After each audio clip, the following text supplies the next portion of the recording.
Hello, Mobifier. This is Incendiax, and I've finally made this video. It's not going to include any gameplay, but however, I'm going to be doing a commentary on one of the matches I have as a viewable and downloadable thing in LoL Replay. But I made quite a few changes to the guide recently, and I'm just going to make a video overview so I don't have to go and edit out all the text. Also, because it's more convenient. But first change is I introduced MR per level to the glyph options for the runes. And I think this is really viable because Vladimir kind of wrestles with getting focused late game and mid game. And it also helps him survive by being a little bit tanky early on.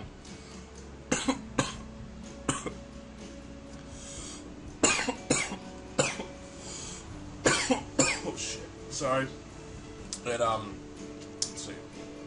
I've also switched up the build order slightly, and instead of rushing Will of the Ancients straight after the Hextech Revolver, you will pick up Ionian Boots of Lucidity, and then to accommodate the price adjustment, which is now 2,500.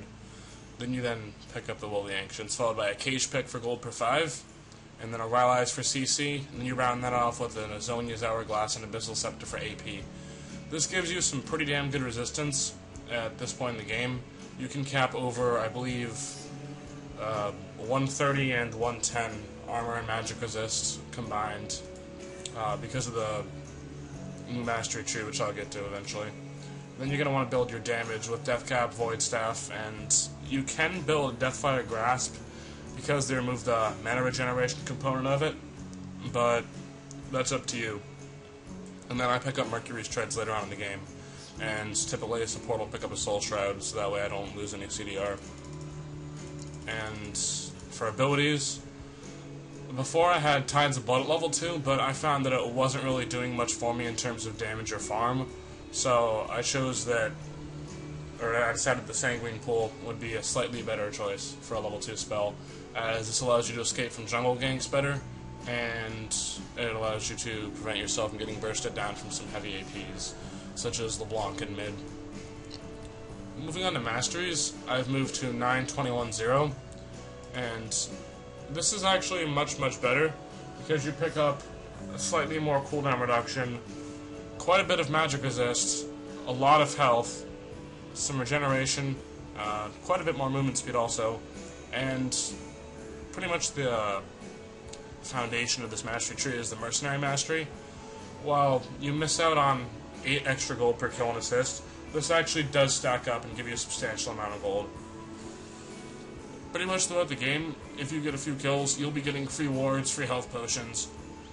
So you'll be able to build the items that you need sooner, making you more effective, while not losing out on any vision or sustain in lane from health pots. And I do believe that's about it. So there you go. There's your changes. Still working on trying to get against Varus to update his ultimate on the Sanguine Pool list. Right here. But I will update this as soon as I can for all of you that are curious about that. And he is quite an irritating champion to face in mid. So try to go top if that happens, unless you want to try your luck at killing him. But I don't suggest that. So, this is Incendiax, and please comment and rate my guide, leaving feedback as to why you rated it the way you did. And if you get pentakills, please send me screenshots, and I'll add them to the guide right under mine. And I'm too lazy to click on it, but whatever.